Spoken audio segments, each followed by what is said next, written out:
Hi, Jacob Arispe here. I'm doing my persuasive outline video thing over the Wounded Warrior Project. Now, the Wounded Warrior Project is pretty much aimed to help wounded soldiers, whether it be physical or mental injury, illness, wound, or coincident to the military service since September 11th, 2001. Now, this project, its salary usually comes in about $280,000 per year, give or take. 80% of that money is given to the Wounded Warriors Project and is spent in programs for veterans. We'll get into more programs here in a little bit, but the organization was founded in Roanoke, Virginia by a group of veterans and friends who took action to help the injured servicemen and women of this generation. There are many ways to help donate if you do not want to donate money, like volunteering at local VA medical centers and help raise awareness. Other than that, you can thank members for the military service. You can salute them. You can just give them full-on respect for their personal sacrifices that they have gone through, as I have family members that have been in the military. But I mean, now this organization isn't what you would call, it doesn't take a stance on war or anything. It doesn't have any political stances on war. Its primary goal is to help the soldiers who have been in war and are going through the wars. It's to help other human beings to get the help and safety that they need while they're in hospice or hospital condition, whatever it may be. But it has no stance on war. So I mean, it's pretty much a humane thing to do. The humane thing to do. Now, to getting into some of the programs here, some of the programs associated with the Wounded Warrior Project are alumni, which that offers a range of programs and events designed for individuals to which need and for designed to individual needs during and beyond their hospital stay. So, like victims that have been burned, victims that have lost limbs, such like that.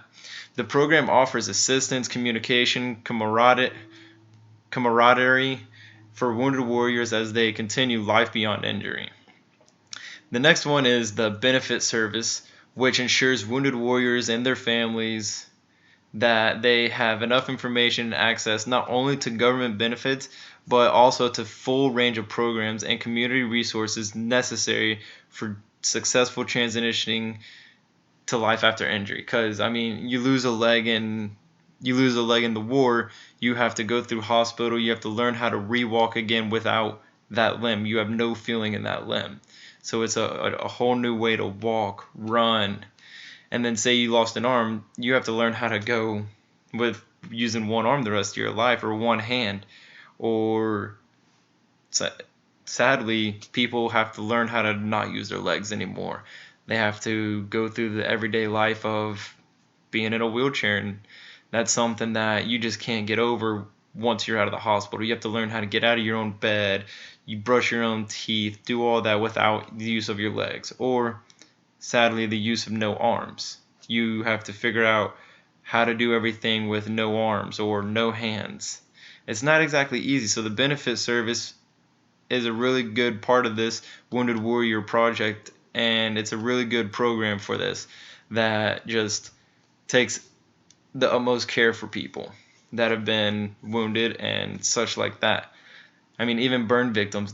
I mean, you can have a third to fourth degree burn. You never see sunlight again. You can't go out on that because it will.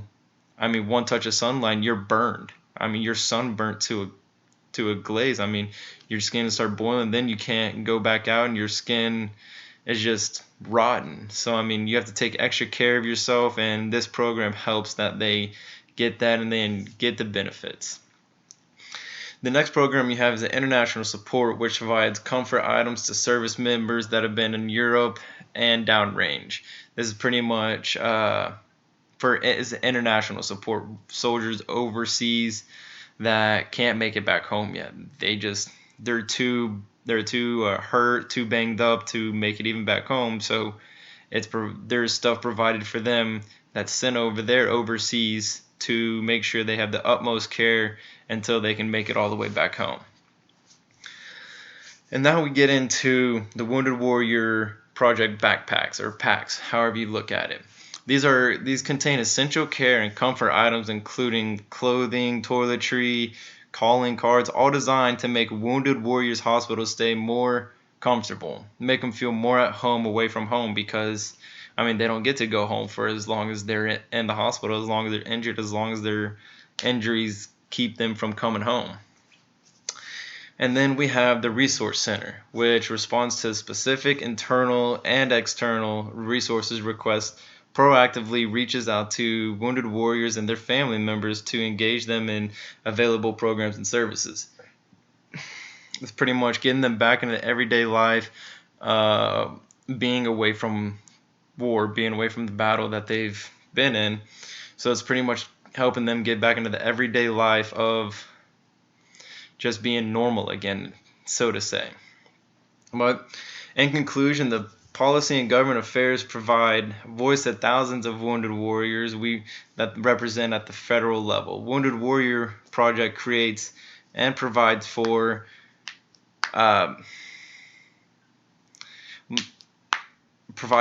Wounded Warrior creates and provides for and has helped to implement legislation that will maintain wounded warriors and their families in the future. Pretty much making sure they have a safe and easy way to get back into the normal way of life with whatever injury they endured. Could be a bullet wound, loss of a limb, paralyzed, PTSD, such like that.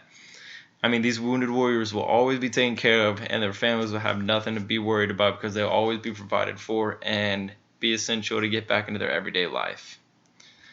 And that's my project. My name is Jacob Brisby. Y'all have a wonderful time.